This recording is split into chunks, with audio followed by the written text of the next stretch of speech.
प्रणाम साथियों। गौतम बुद्ध की रोचक कहानियों में से एक गौतम को बोध प्राप्ति। निरंतर 7 दिन तक 7 रात्रि गौतम बुद्ध पीपल के वृक्ष के नीचे बैठे थे। उस दिन वैशाख पूर्णिमा थी।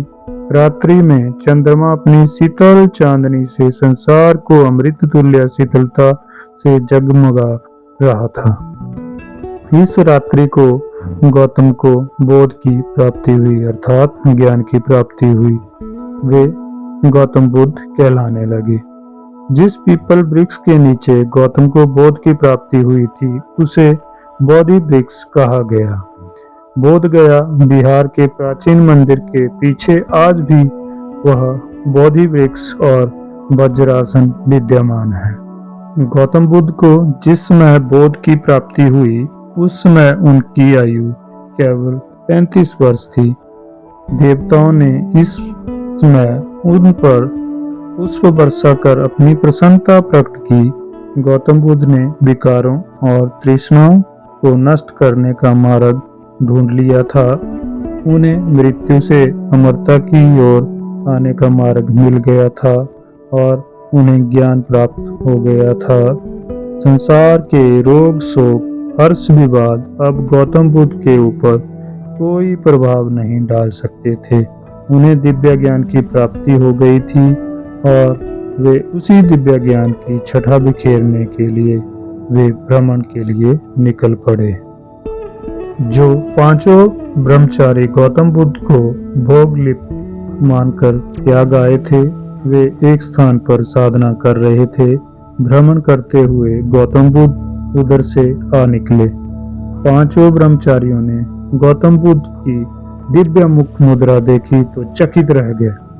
वे समझ गए थे कि उन्हें बोध की प्राप्ति हो गई है।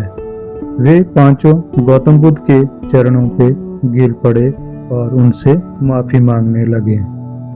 बुद्ध ने उन्हें अपना शिष्य बना लिया और उन्हें उपदेश दिया। इस उपदेश में बुद्ध ने कहा, धर्मपरायण जीवन जीने के लिए मर्यादा का पालन करो, तृष्णा को त्याग दो और जाति पाति के भेदभाव को समाप्त करो तथा सभी से मृदुल मधुर व्यवहार करो।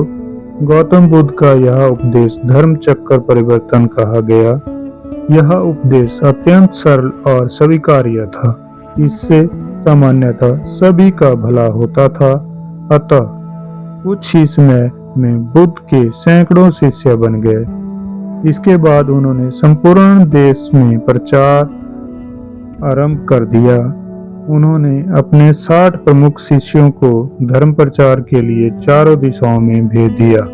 गौतम बुद्ध ने जाति भेद और वर्ण व्यवस्था का भी विरोध किया। इस बारे में वे कहा करते थे, जन्म से कोई भी मनुष्य ना तो ब्राह्मण है और ना ही शूद्र है। मैं ना ब्राह्मण हूँ, ना क्षत्रिय हूँ, ना वैश्य हूँ और ना ही शूद्र हूँ। ये सभी धर्म के आडंबर मात्र हैं। मैं एक सामान्य प्राणी हूँ।